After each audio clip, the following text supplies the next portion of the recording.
இரண்டாவது, அல்லாஹு தஆலா மறுமை நாளில் சொர்க்கத்தில் வசீலா என்கிற உன்னதமான ஒரு பதவியை தன்னால் படைக்கப்பட்ட கோடான கோடி இந்த மனித சமுதாயத்தில் ஒரு மனிதருக்கு கொடுக்க அல்லாஹ் தீர்மானித்திருக்கிறான். அந்த வசீலா என்கிற பதவி எனக்கு கிடைக்க ஒவ்வொரு பாங்கோசைக்கு பிறகும் நீங்கள் பிரார்த்தனை செய்யுங்கள். அப்படி எனக்காக வேண்டி நீங்கள் பிரார்த்தனை செய்தால் மறுமை நாளில் உங்களுக்காக வேண்டி நான் பரிந்து பேசுவேன் என்றார்கள் ரசூலுல்லாஹி ஸல்லல்லாஹு அலைஹி வஸல்லம். அப்ப பாங்கோசை கேட்கிற நமக்கு, பாங்கோசை சொல்லுகிற மனிதனுக்கு அல்லாஹ்வுடைய ரசூலுடைய பிரார்த்தனை. ஒரு மனிதன் பாங்கு சொல்லும் போது அல்லாஹ் ஆச்சரியப்பட்டு மலக்குமார்களை அழைத்து பேசி அவருடைய பாவத்தை மன்னித்து அல்லாஹ் அவருக்கு சொர்க்கத்தை நான் வழங்குகிறேன் என்று அல்லாஹ் ரப்பல் ஆலமீன் சொல்கிறான். அது அவருக்கு கிடைக்கக்கூடிய நன்மை.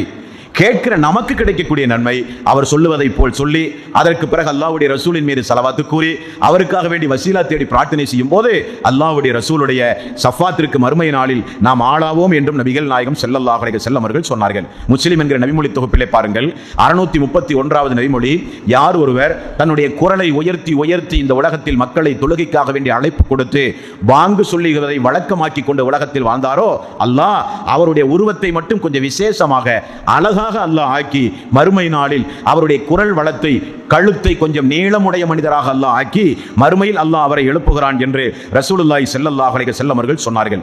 முஸ்லிம் என்கிற நபிமொழி தொகுப்பில் 629வது நபிமொழி அல்லாஹ்வுடைய ரசூல் சொன்னார்கள், ஒரு மனிதர் பாங்கு சொல்லும் போது அவர் சொல்வதைப் போலவே நீங்கள் திரும்ப திரும்ப நீங்கள் சொல்லுங்கள். அவர் அல்லாஹு அக்பர் என்று சொன்னால் நீங்களும் அல்லாஹு அக்பர் என்று சொல்லுங்கள். அவர் அஷ்ஹது அல்லா இலாஹ இல்லல்லாஹ் என்றால் நீங்களும் அஷ்ஹது அல்லா இலாஹ இல்லல்லாஹ் என்று சொல்லுங்கள். அவர் அஷ்ஹது அன்ன முஹம்மது ரசூலுல்லாஹ் என்றால் நீங்களும் அஷ்ஹது அன்ன முஹம்மது ரசூலுல்லாஹ் என்று சொல்லுங்கள். அவர் ஹய்யால ஸலா என்றால் லா ஹவுல வலா குவத்த இல்லா பில்லாஹ். நிச்சயமாக எந்த ஒரு நன்மையானாலும் அல்லாஹ்வுடைய நாட்டம் இல்லாமல் என்னால் செய்ய முடியாது.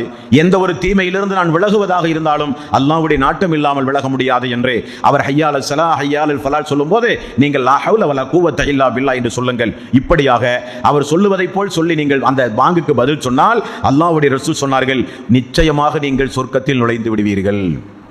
பாங்கு சொல்வதை போல் நாம் சொல்லும் போது நீங்கள் நிச்சயமாக சொர்க்கத்திற்குள் நீங்கள் நுழைந்து விடுவீர்கள் என்று நபிகள் நாயகம் ஸல்லல்லாஹு அலைஹி வஸல்லம் அவர்கள் சொன்னார்கள். ஆக பாங்கு சொல்பவருக்கும் பாங்கு சொல்வதை கேட்கக்கூடிய மனிதனுக்கும் உள்ள நன்மைகளை பார்த்தீங்களா? 10 நன்மை இதுவரை உங்களுக்கு நான் சொல்லியிருக்கிறேன்.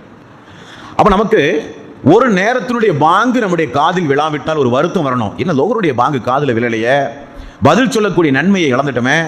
அசர் சொல்லக்கூடிய பாங்கு காதுல விழுந்தது, ஆனா டிவியை பார்த்துக்கிட்டு பெண்கள்கிட்ட பேசிக்கிட்டு குடும்பங்களை உட்கார்ந்து அரட்டை அடிச்சு பதில் சொல்ற வாய்ப்பை இழந்துட்டோமே. பாங்கு சொன்னாலே ஒரு 5 நிமிடம் நம்முடைய அலுவலகங்களை எல்லாம் ஒதுக்கி வச்சு ஒரு 10 நன்மையை நம்ம அடைய போறோம்னு சொல்லி மனசுல ஒரு எண்ணத்தை வரவழைச்சு ஒரு 5 நிமிஷம் சைலண்ட் ஆகிறதுல என்ன நமக்கு இடையூறு? பள்ளியில் இருக்கும் போதே பாங்கு சொன்னா பேசிட்டு இருக்கிறோம், அப்படித்தானே?